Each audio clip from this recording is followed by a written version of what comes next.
បាទសូមស្វាគមន៍មកកាន់វីដេអូតម្រូវឆ្នោតយួនបាទសម្រាប់ថ្ងៃទី18ខែ11ឆ្នាំ2025បាទសម្រាប់ឆ្នោតយួនថ្មីយួនចាស់បាទអញ្ចឹងសម្រាប់ថ្ងៃនេះផងដែរយើងក៏មាននៅតម្រុយលេខល្អៗសម្រាប់ជែកជូនទៅកាន់បងប្អូនដើម្បីទស្សនាកម្សាន្តចឹងបងប្អូនកុំភ្លេចជួយចុចជាវចុច Subscribe ចុចសញ្ញាកណ្ដឹងទាំងអស់គ្នា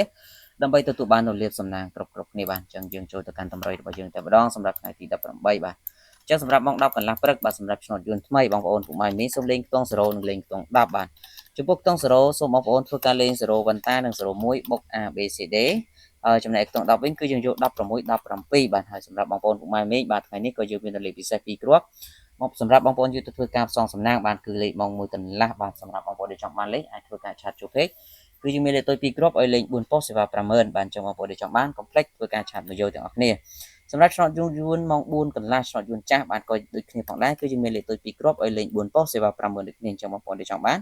កុំភ្លេចបាទមក2ម៉ោងនេះគឺជាម៉ោងពិសេស VIP តែម្ដងបាទសម្រាប់ធ្វើការចែកជូនទៅកាន់បងប្អូនបាទសម្រាប់ម៉ោង6កន្លះវិញយើងលេងខ្ទង់8និងខ្ទង់40សម្រាប់ខ្ទង់8នេះយើងលេង8687ហើយចំណែកខ្ទង់40យើងយក40គាត់41បាទអញ្ចឹងសម្រាប់ថ្ងៃនេះផងដែរបងប្អូនពុកម៉ែមីសម្រាប់ម៉ោង1កន្លះនិងម៉ោង4កន្លះអាចធ្វើការឆាតមកយកទាំងអស់គ្នាបានបាទហើយសូមបញ្ជាក់យើងផ្ដល់ជូនគឺលេខទុយ2គ្រាប់ឲ្យលេខ4ប៉ុស្តិ៍សេវាត្រឹមតែ50000ទេឆ្នោតចិញ្ចឹមទើបយកសេវាតាមក្រោយចឹងបងប្អូនដែលមានបំណងចង់លេងជាមួយខ្ញុំបាទអាចធ្វើការឆាតចូលពីទាំងអស់គ្នាអរគុណជួយពោសំណាងឲ្យទាំងអស់គ្នាសូមគោរព